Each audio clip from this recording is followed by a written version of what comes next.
Hey everyone, get ready to be spooked with bedtime scary stories set on rainy nights. So, grab your blanket, get cozy, and close your eyes when you need to. From the very start, life was cruel. I was different, and my classmates made sure I knew it. Born with a slight physical deformity, I became the target of relentless bullying. Teased, mocked, and isolated, I grew up with a festering resentment. While others saw a frail boy, inside I was a storm waiting to be unleashed. My childhood was a nightmare. Every day at school was a battleground. My classmates, who called me freak, found joy in my pain. The teachers, either oblivious or indifferent, offered no refuge. My only solace was in my escape into movies, particularly horror films.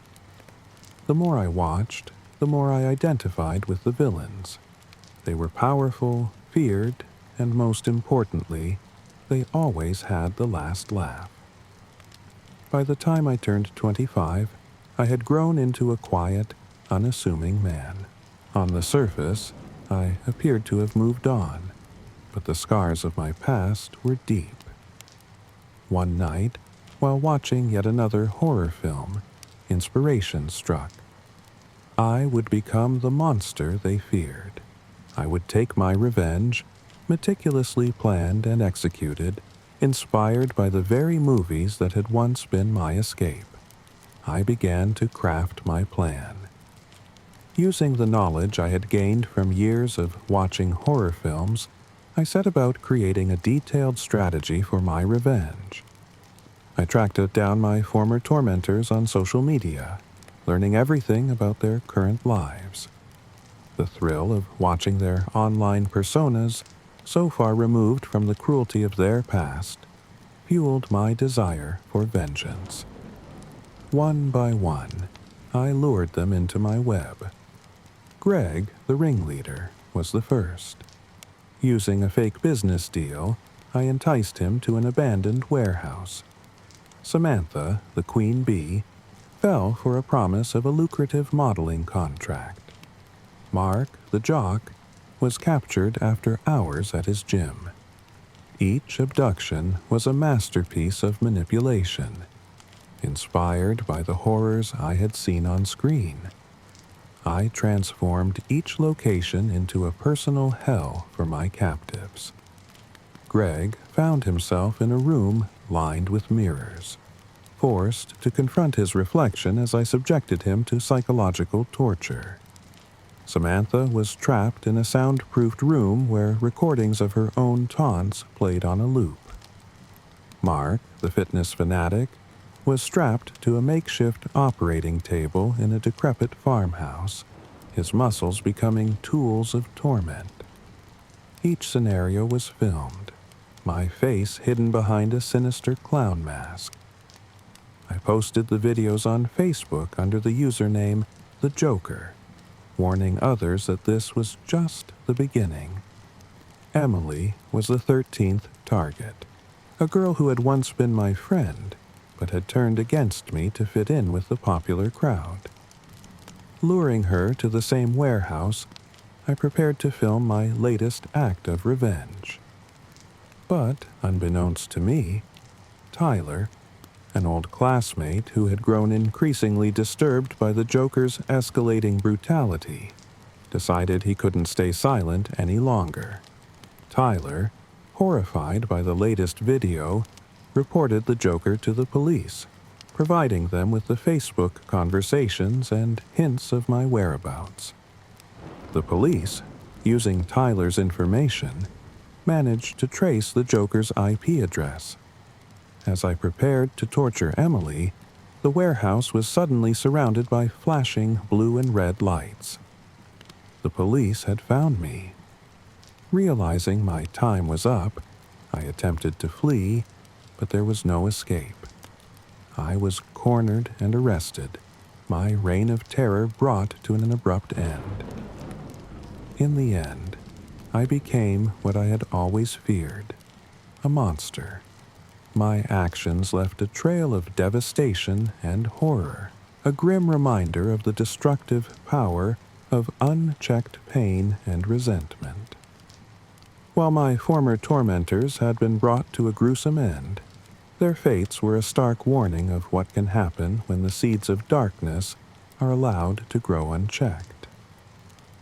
As I sat in my prison cell, the reality of my actions sank in. The faces of my victims haunted my every waking moment, their screams echoing in my mind. I had become a symbol of terror, a dark legend whispered among the inmates of the prison where I would spend the rest of my days. The Joker's reign was over, but the fear I instilled lingered, a chilling reminder of the horrors that can lurk behind a seemingly ordinary face. Days turned into weeks, and the media coverage of my crimes slowly faded. One evening, as I sat alone in my cell, I overheard the guards talking. A new Facebook user had emerged, going by the name The Joker 2.0. The news sent a shiver down my spine. This new user was reportedly inspired by my actions, claiming to continue my work. The horror I had unleashed had taken on a life of its own, infecting others with the same darkness that had consumed me. I stared at the cold, gray walls of my cell, realizing that my legacy was far worse than I had ever intended. My acts of revenge had not only destroyed my tormentors, but had sown the seeds of terror in countless others. The Joker 2.0 was out there, ready to continue the cycle of horror, and there was nothing I could do to stop it. My story was ending, but a new one was beginning, more terrifying than I could have ever imagined. Get ready for the next story that will send chills down your spine. It started on a breezy autumn afternoon, the kind where the crispness in the air feels like a promise of change. Olivia, a 10-year-old girl with bright, inquisitive eyes, began spending her days digging tiny holes in the backyard. At first, it seemed innocent enough. Her mother, Laura, thought nothing of it, assuming it was just another one of Olivia's whimsical activities. But the more Olivia dug, the deeper the holes became. The once pristine lawn began to look like a battlefield, pockmarked with irregular patches of disturbed soil. Laura would catch glimpses of her daughter hunched over the earth, her small hands working tirelessly, and she couldn't help but feel a shiver of unease. One evening, Laura found herself in the kitchen preparing dinner. The fading light cast long shadows across the room. Olivia, wearing a smudged pink dress and dirt-caked sneakers, wandered into the house with a solemn expression. "Olivia, what are you doing out there? Why all the digging?" Laura asked, her voice tinged with concern. Olivia looked up, her blue eyes vacant and distant. "Mr. Johnny told me to bury my dolls tonight," she said in a tone that was eerily calm. "Tomorrow night I'm going to bury our dog, and then you, Mother." Laura laughed nervously, thinking it was a bizarre joke. "Well, that's a strange thing to say, but why don't you come inside and wash up? It's almost dinner time." Olivia's gaze lingered for a moment, and Laura couldn't shake the feeling that something was terribly wrong. The next few days were a blur of unsettling occurrences. Olivia's behavior grew more peculiar. She refused to talk about Mr. Johnny, the figure she frequently mentioned in her conversations. Laura's attempts to learn more about this mysterious individual were met with dead ends. No one in the neighborhood seemed to know of a Mr. Johnny, and Olivia's friends only spoke of him in hushed tones, if at all. The backyard became a macabre display of Olivia's fixation. Tiny dolls, now wrapped in grimy fabric, were buried with meticulous care. The dog, a loyal golden retriever named Max, seemed to grow increasingly anxious, his eyes darting nervously towards the backyard. Laura, plagued by sleepless nights and mounting worry, decided to confront Olivia. She found her daughter sitting in the dirt, her hands stained and trembling. "Olivia, you need to stop this. You're scaring me. Who is Mr. Johnny, and why is he telling you to do these things?" Laura pleaded. Olivia's eyes, once so full of innocent curiosity, now held a glint of something dark and unrecognizable.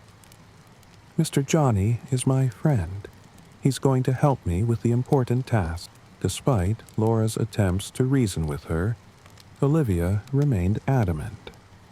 The unsettling rituals continued, and the air around their home grew heavy with a sense of foreboding. The following night, Laura awoke to a frantic scratching at her bedroom door. Her heart raced as she opened it, expecting to find Max, the dog. Instead, Olivia stood there, clutching a dirty shovel, her face illuminated by the faint moonlight. "Mom, I need your help," Olivia whispered, her voice trembling. Laura, half asleep and disoriented, followed Olivia outside. The backyard had been transformed into a grim graveyard. Each tiny hole was filled with strange symbols carved into the soil. In the center of the yard stood a larger pit, its depth and width far surpassing the others. "What is this, Olivia?" Laura demanded, her voice breaking. "I'm almost done," Olivia said. "Mr. Johnny says it's time for the final step." Laura's heart pounded as she looked into her daughter's eyes. The innocence she had once seen was replaced by a chilling emptiness. Fearful for her safety, Laura decided to take Olivia back inside. But as she turned to go, the ground beneath them shifted, and a low, guttural voice echoed through the night air. "Stay away from my work."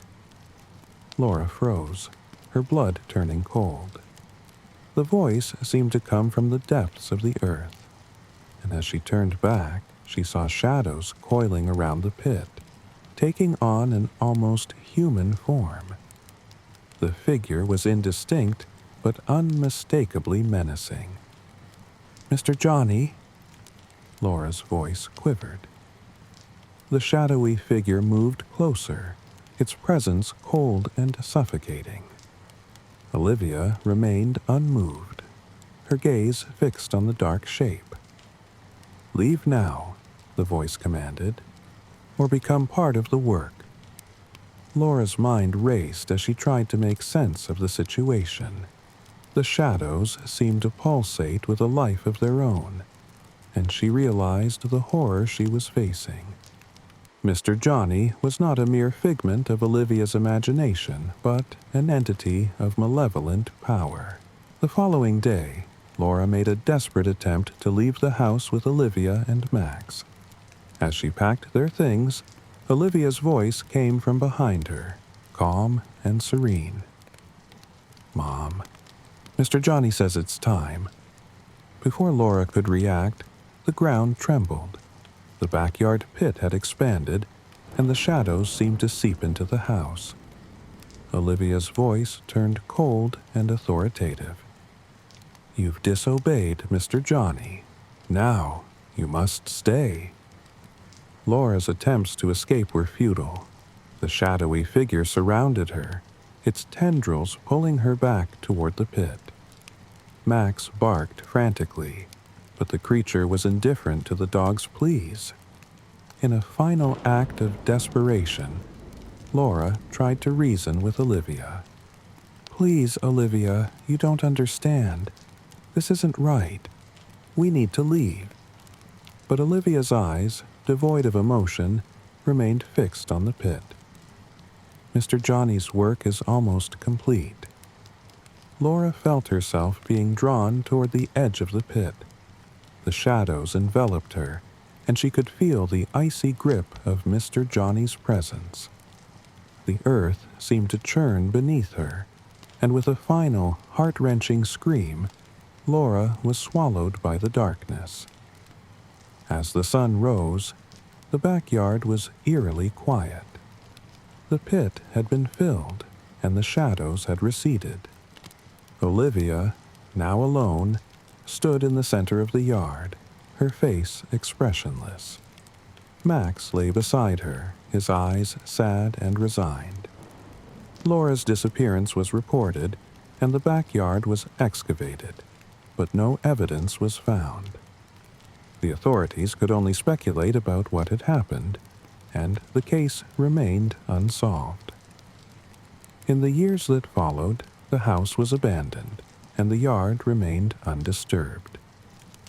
Local legends spoke of the girl who buried her family and the sinister figure known as Mr. Johnny. As the seasons changed and the earth continued to shift, the whispers of Mr. Johnny persisted, carried by the wind through the desolate yard, waiting for the next soul to heed his call. Years later, the story of Olivia and Mr. Johnny became a cautionary tale among local children. Some claimed to hear the whisper of the shadowy figure in the dead of night, while others spoke of eerie, inexplicable occurrences near the abandoned house. A new family moved into the house, unaware of its dark past. As they settled in, their children began to dig in the backyard, their innocent laughter mingling with the wind. Unseen, the shadows of Mr. Johnny stirred, and the cycle of darkness began anew. The tale of Olivia and Mr. Johnny continued to haunt the town, a grim reminder that some evils are buried deep but never truly gone. It's time for the third story of the night. I had always prided myself on being a kind-hearted soul. Raised in a small town where everyone knew each other, I was taught to help those in need. One crisp autumn afternoon, while walking home from my job at the local library, I encountered an elderly woman standing by the roadside, looking lost and disoriented. "Excuse me, dear," the old woman called out, her voice trembling with age and worry. "I'm afraid I've lost my way. Could you help me get home?" My heart instantly went out to the frail figure. "Of course, ma'am. Where do you live?" The old woman introduced herself as Mrs. Agnes Whitaker and explained that she lived just a few streets over. I offered her my arm, and together we slowly made our way to Mrs. Whitaker's quaint, ivy-covered house. "Why don't you come in for a cup of tea as a thank you?" Mrs. Whitaker suggested, her eyes twinkling with gratitude. I hesitated for a moment, but then smiled and agreed. Little did I know, this decision would plunge me into a nightmarish ordeal. Inside, the house was charmingly decorated with vintage furniture and the comforting aroma of freshly brewed tea. Mrs. Whitaker bustled about in the kitchen, her movements surprisingly spry for her age. I took a seat in the cozy living room, admiring the collection of antique knickknacks. "Here you go, dear," Mrs. Whitaker said, handing me a delicate porcelain cup filled with steaming tea. "Thank you again for your kindness." I sipped the tea, finding it slightly bitter, but politely smiling as I drank. We chatted about mundane things, the weather, the town, until my vision started to blur. Panic set in as I realized something was terribly wrong. Before I could react, darkness enveloped me, and I slumped unconscious in the armchair.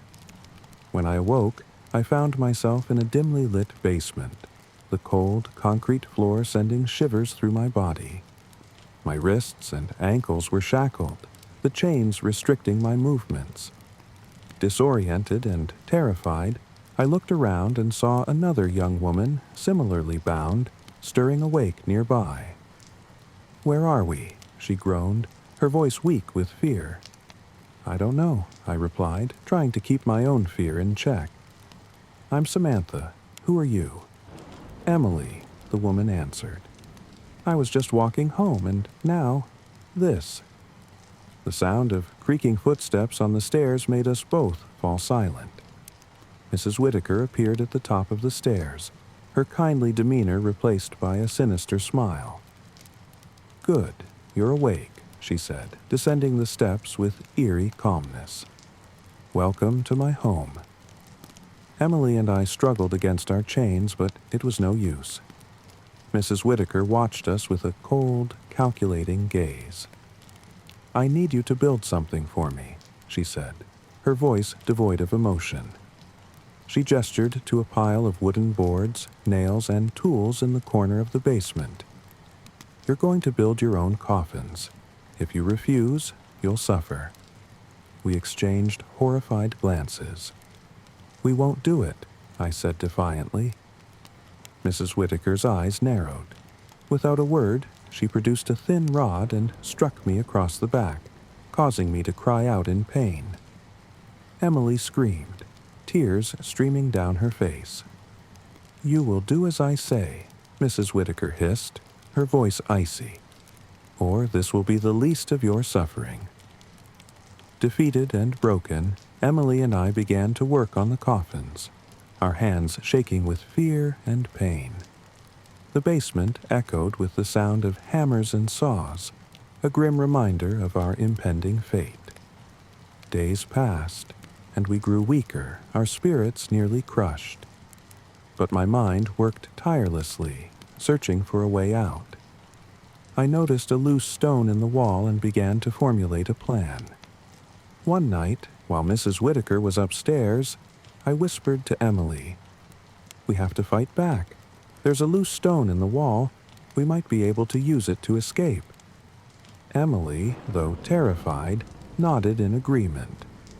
Together, we worked to pry the stone free, our desperation fueling our efforts. As we were prying the stone, the basement door creaked open unexpectedly. We froze, our hearts pounding. Mrs. Whitaker's face appeared at the top of the stairs, illuminated by a flickering candle. "What are you two up to?" she hissed, descending the steps. Her eyes gleamed with malice. Just as she reached us, a deafening bang echoed through the basement as the stone fell to the floor, and she let out a blood-curdling scream, lunging at us. The candle fell, plunging us into darkness. We fought her off desperately, the struggle chaotic and frenzied in the pitch-black basement. Just as we thought we had subdued her, another figure appeared at the top of the stairs. A hulking man, his apron stained with blood, stared down at us with cold, dead eyes.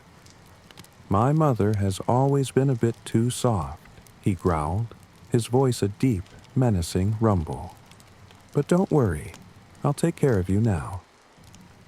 Emily and I scrambled to our feet, adrenaline surging through our veins. The butcher, Mrs. Whitaker's son, descended the stairs, his massive frame casting a terrifying shadow. We fought with every ounce of strength we had left. The basement was a chaos of thrashing limbs, crashing objects, and desperate cries.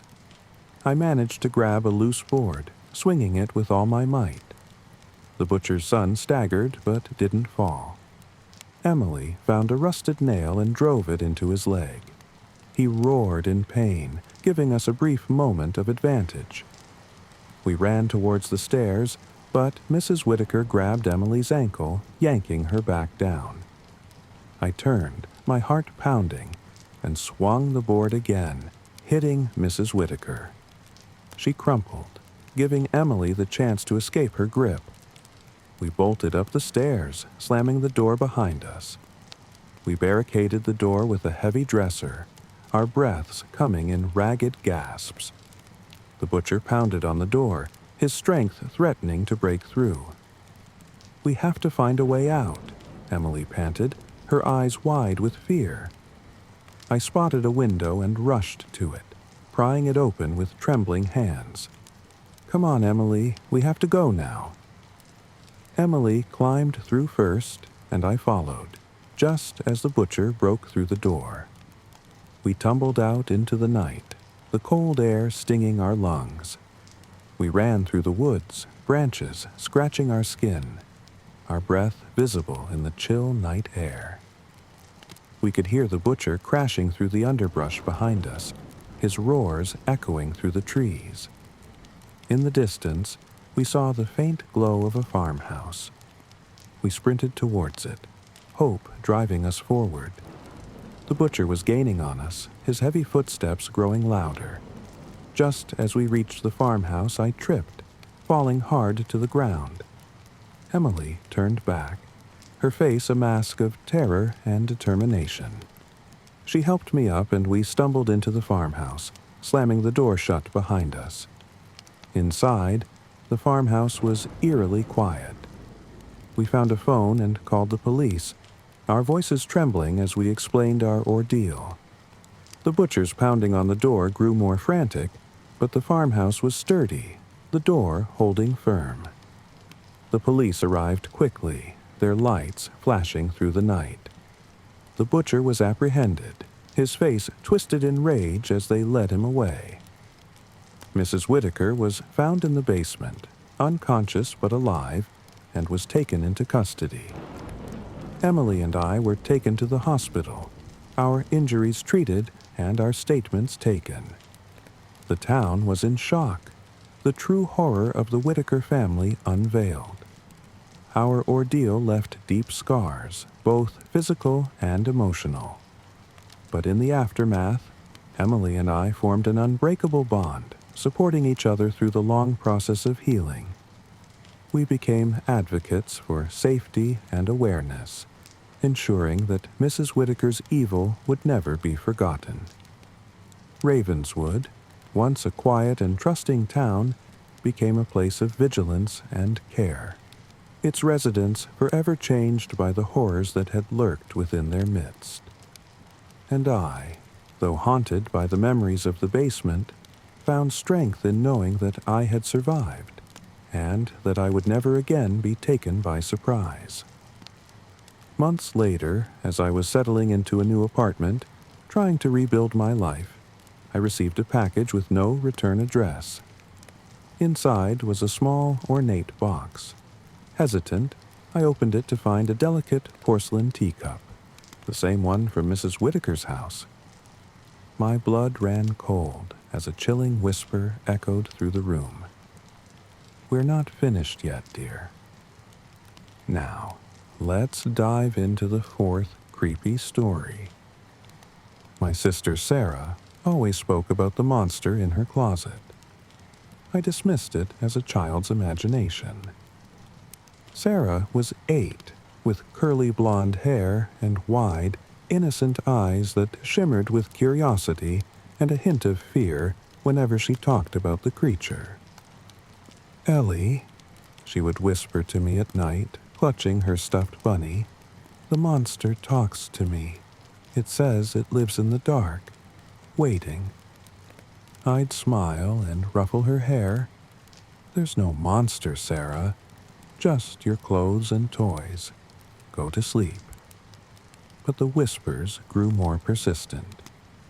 Sarah became obsessed with the closet, often found sitting in front of it, talking in hushed tones. She seemed to be having conversations with someone I couldn't see. The more I tried to comfort her, the more distant she became, as if the monster had its claws deep into her mind. Sarah's fixation with the closet only intensified. On the night before her 9th birthday, she came to my room, her eyes wide with terror.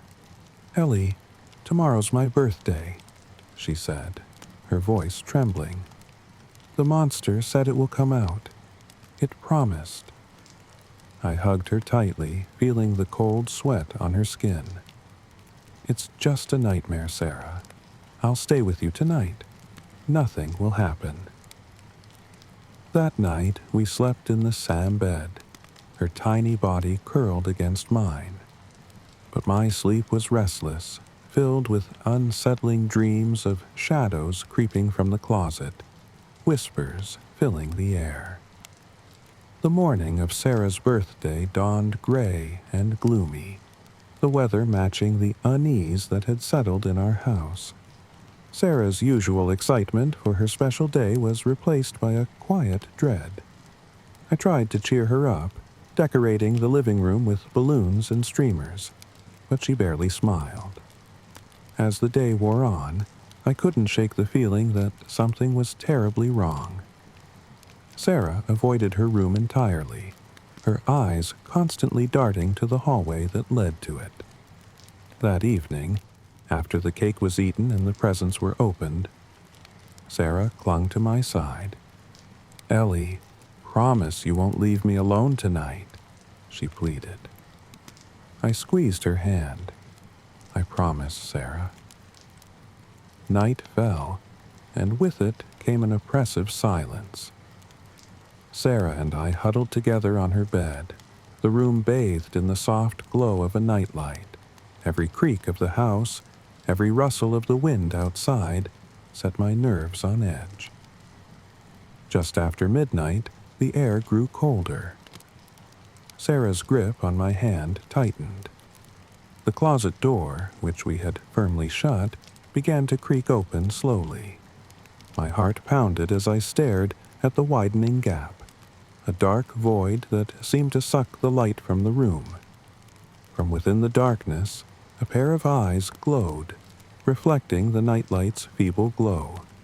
Sarah whimpered, "It's coming, Ellie."